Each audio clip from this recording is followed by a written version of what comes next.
Kita jumpa lagi teman-teman ya pada video kali ini ya, semoga dalam keadaan sehat semua. Dan pada video kali ini saya mencoba mengulas kembali terkait dengan kasus Vina, di mana dalam kasus Vina dan Eki Cirebon ini kita mengikuti secara bersama-sama. Dan pada video kali ini lebih khusus saya mengulas terkait dengan adanya laporan kepolisian terhadap salah satu saksi yang dihadirkan di Pengadilan Negeri Cirebon pada saat proses pemeriksaan perkara pada tahun 2016 dan 2017, dan kemudian juga menjadi saksi kunci pada saat Ibtu Rudiana membuat laporan kepolisian di Cirebon.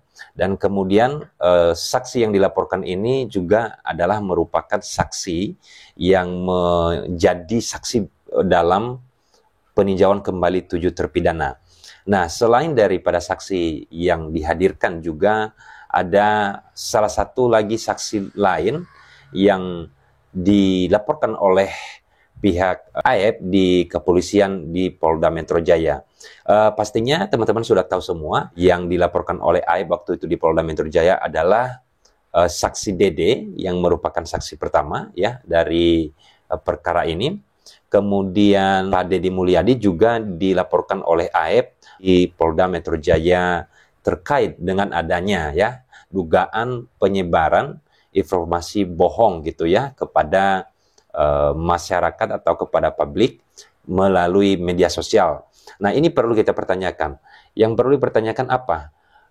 Sebenarnya apa yang disampaikan oleh Dede dan Pak Deddy di dalam video atau di dalam konten YouTube-nya Pak Deddy Mulyadi, yaitu di channel Kang Deddy Mulyadi, yang didalilkan oleh pihak AEP yang waktu itu adalah adanya perkataan-perkataan yang tidak benar atau berisi dengan percakapan atau kata-kata atau suatu narasi yang diduga adalah merupakan bohong atau merupakan berita-berita yang hoax. Yang kedua, setelah dilaporkan oleh pihak AEP yang kemudian waktu itu sudah diterima di Polda Metro Jaya, apakah kemudian proses ini sudah berjalan atau tidak?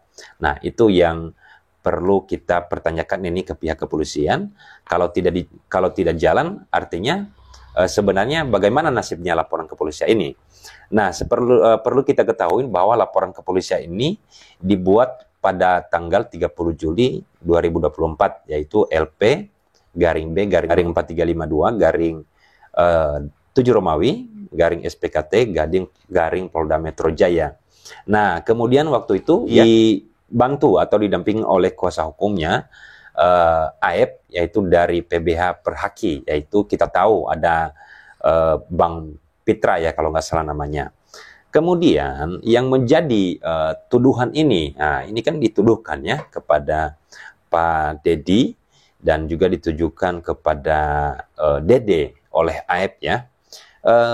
Apa pasal yang dituduhkan ini? Pasal yang dituduhkan ini adalah pasal 28 ya, ayat 3, junto pasal 45A ayat 3, di mana kita ketahui bahwa ada perubahan Undang-Undang ITE ini, yaitu Undang-Undang nomor 1 tahun 2024, itu perubahan yang terakhir. Nah, saya tidak fokus menyampaikan di sini terkait dengan pasalnya, tetapi saya mencoba mengulas terkait dengan apakah kemudian berita yang disampaikan oleh AEP dan Dede itu masuk dalam berita bohong atau tidak.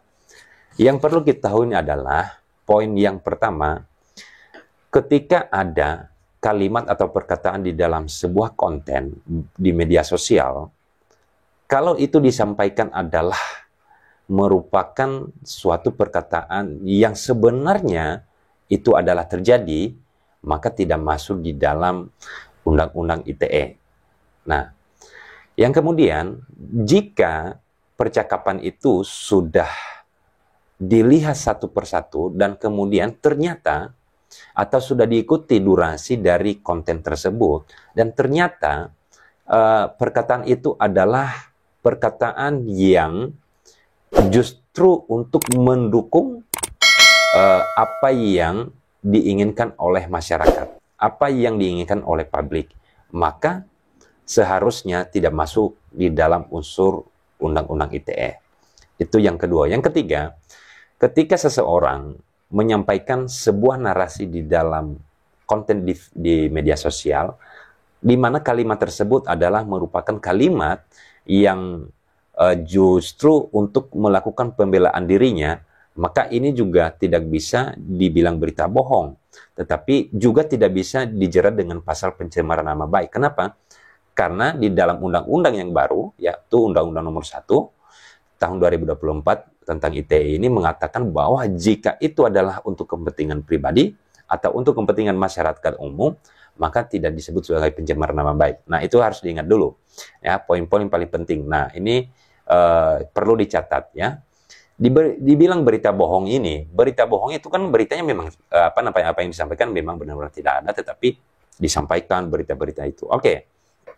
Kalau itu dianggap berita bohong, setelah dibuat laporan kepolisian di Polda Metro Jaya oleh AEP yang kemudian didampingin oleh kuasa hukumnya, berapa bulan kemudian kita mengetahui secara bersama bahwa di proses pemeriksaan permohonan PK7 terpidana di Pengadilan Negeri Cirebon, saat itu Dede dihadirkan untuk memberikan keterangan. Nah, apa keterangan Dede waktu itu? Dia mengatakan bahwa saya memberikan keterangan waktu itu karena dibujuk, ya, diminta oleh Ibtu Rudiana, dan kemudian sebenarnya cerita itu tidak ada, dan saya tidak mengetahui apa-apa. Tetapi dengan dalam proses pembicaraan dalam prosesnya diminta untuk mengiyakan apa yang disampaikan, apa yang diarahkan oleh pelapor atau Ibtu Rudiana waktu itu bersama-sama dengan AEP. Nah, ini kan yang lucunya nih. Dede sudah menyampaikan sebenarnya, kemudian AEP belum mengakuin ini. Nah, Dede sekarang posisinya di mana? Masih tetap dengan keterangannya yang disampaikan itu, bahwa benar terjadi walaupun itu dibuat-buat, kemudian atau justru mengikuti Dede. Nah, apa yang saya garis bawahin di sini, yang perlu diingat bahwa ketika suatu pernyataan disampaikan di pengadilan dan kemudian apa yang disampaikan di pengadilan tersebut setelah dilakukan sumpah, maka Dede ini bisa dijerat dengan pasal memberikan keterangan palsu di bawah sumpah, ya. Itu bisa dilaporkan Dedenya kalau apa yang disampaikan atau perkataan kesaksiannya, keterangan yang disampaikan di pengadilan di bawah sumpah itu tidak benar. Itu yang diingat pertama dalam laporan kepolisian ini.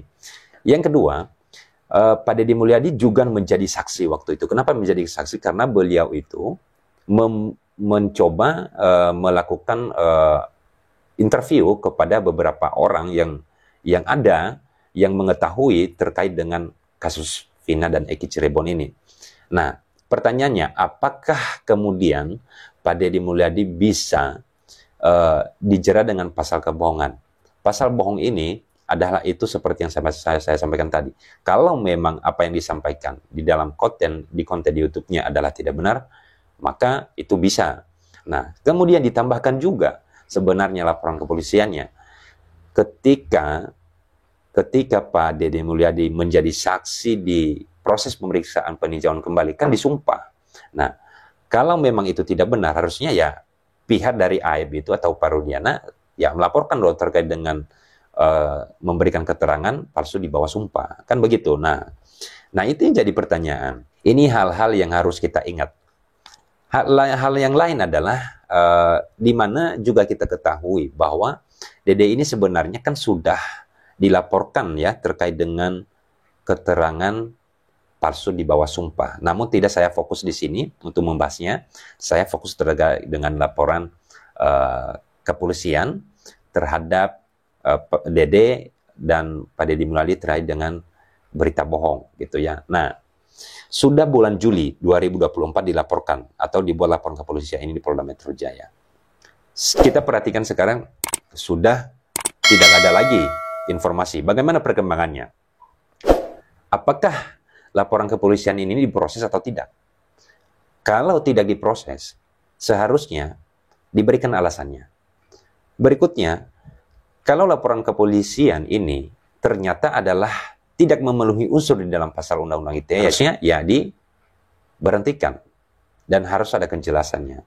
Jikapun ini kemudian memenuhi unsur, kenapa kemudian tidak dilakukan menaikkan ya status para terlapor ini menjadi tersangka, kemudian dilakukan proses kepolisian selanjutnya. Nah, ini kan jadi pertanyaan. Sekalipun sebenarnya ini kan tidak ada hubungannya dalam proses peninjauan kembali ya untuk 7 terpidana ini. Tetapi itu kan menjadi pertanyaan buat kita semua. Kenapa kemudian tidak ada berita lagi terkait dengan laporan ini? Nah, semoga kita dapatkan informasi terkait laporan ini berikutnya nanti, dan coba kita lihat apakah ini dilanjutkan atau justru diberhentikan. Nah, saya yakin kalau saya ditanya apakah ini kemudian dilanjut atau tidak, ya menurut saya sih apa yang menjadi berita bohongnya. Menurut saya yang apa yang disampaikan Dede sama Pak Deddy Mulyadi itu benar adanya. Kenapa saya yakin itu adanya atau itu adalah benar? Karena apa yang disampaikan tersebut kemudian disampaikan di pengadilan negeri di bawah sumpah lagi kan. Nah, itu kira-kira yang menjadi hal yang perlu saya sampaikan di sini, dan semoga berikutnya nanti bisa saya ulas kembali, karena perlu saya juga lihat apakah ada perkembangan atau tidak, perkembangan baru atau tidak.